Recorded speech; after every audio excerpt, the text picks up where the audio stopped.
Welcome to Chitra சமையல். இன்றைக்கி நாம் ரொம்ப சுவையான இன்ட்ரெஸ்டாக செய்யக்கூடிய கார கொழுக்கட்டை செய்ய போகிறோம். இது விநாயகர் சதுர்த்திக்கும் ஈவினிங் ஸ்நாக்ஸுக்கும் இது நம்ம செய்யலாம். வீட்டில் குழந்தைங்களுக்கு இது ரொம்ப பிடிக்கும். லஞ்ச் பாக்ஸுக்கு செய்து கொடுத்து விட்டால் விரும்பி சாப்பிடுவாங்க. வாங்க இதுக்கு தேவையான பொருளை நம்ம இப்போ பார்க்கலாம். ஒரு கப் பச்சரிசி ஒரு அரை மணி நேரம் ஊற வச்சு எடுத்துருக்கிறோம். கடுகு உளுத்தம் பருப்பு 2 ஸ்பூன், கடல் பருப்பு 2 ஸ்பூன், மீடியம் சைஸு பெரிய வெங்காயம் பொடிசாக கட் பண்ணி வச்சுருக்கிறோம். பச்சை மிளகாய் 3 ரவுண்டாக கட் பண்ணி வச்சுருக்கிறோம். பெருங்காயத்தூள் 1 ஸ்பூன், தேங்காய் துருவல் 1/4 மூடி, கருவேப்பிலை ஒரு கைப்பிடி அளவு, உப்பு தேவையான அளவு. இப்போ நம்ம இந்த பச்சரிசியை நம்ம மிக்ஸி ஜாரில் கொஞ்சம் நைஸாக அரைச்சி எடுத்துக்கலாம். பாருங்கள், இதே மாதிரி மிக்ஸி ஜாரில் அடித்து பவுலில் மாற்றிருக்கிறோம். இப்போ கார கொழுக்கட்டை செய்ய ஆரம்பிக்கலாம். அடுப்பில் அடிகனமான வடச்சட்டி வச்சுருக்கோம். நல்லெண்ணெய் ஒரு 5 ஸ்பூன் ஊற்றிக்கலாம். இந்த கொழுக்கட்டைக்கெல்லாம் நல்லெண்ணெய் சேர்த்து செஞ்சோம்னா ரொம்ப டேஸ்ட்டாக இருக்கும். சாப்பிடும்போது எண்ணெய் காயிட்டோம். ஒரு 10 நிமிஷத்தில் கொஞ்சம் செஞ்சிடலாம். இதை எண்ணெய் காஞ்சிடுச்சு. இப்போ கடுகு உளுத்தம் பருப்பு, கடலைப்பருப்பு எல்லாம் போட்டுக்கலாம்.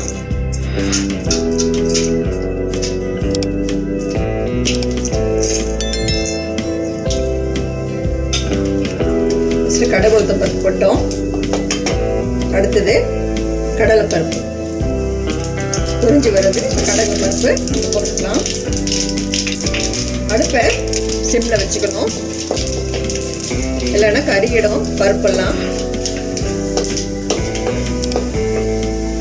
அடுத்தது கருவேப்பிலை. இதை நம்ம பொடுசாக கட் பண்ணி வச்சுக்கணும். குழந்தைங்க பெரியவங்க கூட இந்த கருவேப்பிலை வேணும்னு தூக்கி போட்டுருவாங்க. இந்த கொழுக்கட்டையோடு சேர்ந்து சாப்பிடும்போது இன்னும் டேஸ்ட்டாக இருக்கும். கருவேப்பிலை நிறைய மருத்துவ குணம் இருக்குது.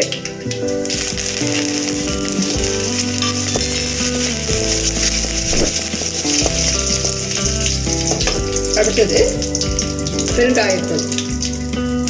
இது இன்னும் வாசனை கொடுக்கும் கொழுக்கட்டை சாப்பிடும்போது. அப்புறம் பச்சை மிளகாய் ரவுண்டாக கட் பண்ணி வச்சுருக்கோம்ல. உங்களுக்கு இன்னும் காரம் வேணும்னா கூட 2 பச்சை மிளகாய் சேர்த்து கட் பண்ணி போடலாம். எங்கள் வீட்டில் கொஞ்சம் காரம் கம்மியாக சாப்பிடுவாங்க. அதனால் நான் 3 பச்சை மிளகாய் எடுத்துருக்கேன்.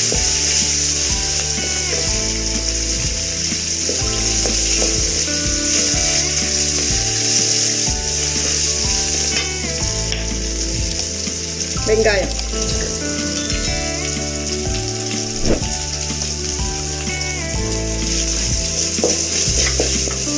இது கொஞ்சம் 1 நிமிஷம் வதக்கட்டும். பாருங்க, மணமாக வருதுக்கு. இந்த பருப்பு வெங்காயம் பெருங்காயத்தூள் எல்லாம் போடுறதுனால இன்னும் கொழுக்கட்டை மணமாக வரும். இப்போ மணமாக வந்திருக்கு. இந்த டயத்தில் தேங்காய் துருவல் போட்டுக்கலாம். நீங்கள் தேங்காய் துருவலாகவும் போடலாம், இல்லை தேங்காய் கட் பண்ணி கூட போடலாம். பல்லாக கட் பண்ணி கூட நீங்கள் போடலாம். அந்த கடிச்சு சாப்பிடும்போது கொழுக்கட்டை அது ரொம்ப டேஸ்ட்டாக கொடுக்கும். அது உங்கள் விருப்பம்.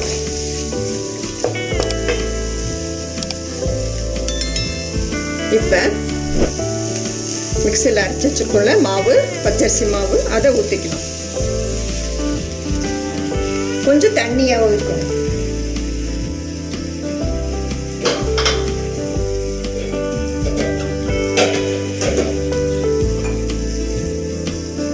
பாருங்க, இந்த பவுலில் கொஞ்சம் கழுவி ஊற்றிக்கலாம்.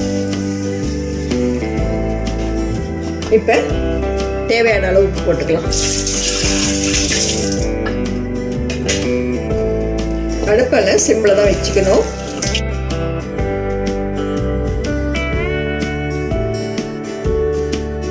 பாருங்க, இந்த பதம் வர முடிய நீங்கள் கிண்டணும். நல்லா சேர்ந்து வந்திருக்கு. இப்போ கொஞ்சம் உப்பு காரம் உப்பு சரியாக இருக்கா பார்த்துப்பேன். உப்பு கொஞ்சம் கம்மியாக இருக்குது இந்த டயத்தில்.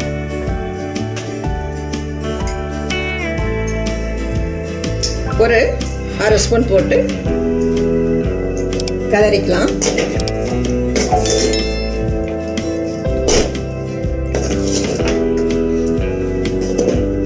நீங்கள் இந்த தாளிக்கிறது வந்து நல்லெண்ணெய் ஒன்றும் இல்லை, தேங்காய் எண்ணெய் கூட ஊற்றி செய்யலாம். அதுவும் டேஸ்ட்டாக இருக்கும் சாப்பிடும்போது. இப்போ பாருங்கள், இந்த மாதிரி பரட்டி விட்டுக்கணும். பரட்டி விட்டுக்கணும். கேஸ் ஆஃப் பண்ணிடலாம். இந்த சூடு ஆறட்டும். இப்போ கொழுக்கட்டெல்லாம் பிடிச்சிட்டோம். ஒரு இட்லி பவுனில் வந்து தண்ணி ஊற்றி வச்சுருக்கிறேன். தண்ணியும் கொதிக்க ஆரம்பிச்சிருச்சு. பாருங்கள், இந்த மாதிரி உருண்டையா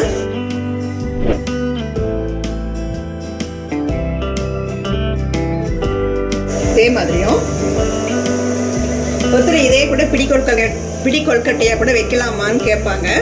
பாருங்க, அதுக்கும் நான் செஞ்சு காமிச்சிருக்கிறேன். பாருங்க, இதே மாதிரி வந்து பிடி கொழுக்கட்டை இதே மாதிரி பண்ணலாம். இதையும் செஞ்சு இட்லி பவுனில் வேக வைக்க வச்சிருக்கிறேன். மூடிடலாம். 5 நிமிஷம் ஆயிடுச்சுங்க. இப்போ வெந்துருச்சா பார்க்கலாம். பாருங்க, நல்லா வெந்து வந்திருக்கு. இப்போ இதை எடுத்து ஒரு தட்டில் பரிமாறிக்கலாம்.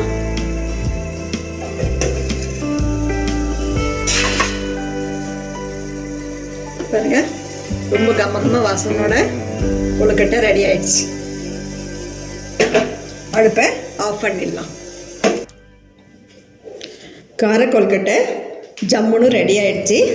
நம்ம ஒரு தட்டிலையும் பரிமாறிட்டோம். இப்போ டேஸ்ட் பண்ணி பார்க்கலாம். கடலைப்பருப்பு, தேங்காய், கருவேப்பிலை, பெருங்காயத்தூள் எல்லாம் சேர்ந்து சாப்பிடும்போது ரொம்ப டேஸ்ட்டு கொடுக்குது. உப்பு காரமும் சரியாக இருக்குது. கூட ஆறுனாலும் இதை வந்து சாப்பிட்டா இருக்கும். இதுக்கு சைட் டிஷ்ஷாக கார சட்னி வச்சு சாப்பிட்லாம். இதை விநாயகர் சதுர்த்திக்கு செஞ்சு நம்ம விநாயகருக்கு நம்ம படைக்கலாம். இதில் 2 விதமாக நான் செஞ்சுருக்கிறேன். ரவுண்டாகவும் பிடி கொழுக்கட்டையாக செஞ்சுருக்கிறேன். நீங்களும் இதே அளவோடு உங்கள் வீட்டில் செஞ்சு பாருங்கள். பாராட்டு உங்களுக்கு நிச்சயம். இந்த வீடியோ உங்களுக்கு பிடிச்சிருந்தா சித்ரா சமையலுக்கு லைக் பண்ணுங்கள், கமெண்ட்ஸ் பண்ணுங்கள், சப்ஸ்கிரைப் பண்ணுங்கள். உணவே மருந்து. மிக்க நன்றி. இந்த வீடியோ உங்களுக்கு பிடிச்சிருந்தா சித்ரா சமையலுக்கு லைக் பண்ணுங்க, ஷேர் பண்ணுங்க, சப்ஸ்கிரைப் பண்ணுங்க. உங்களுடைய கருத்துக்களை கமெண்ட் செக்ஷன்ல பதிவு பண்ணுங்க. உணவே மருந்து.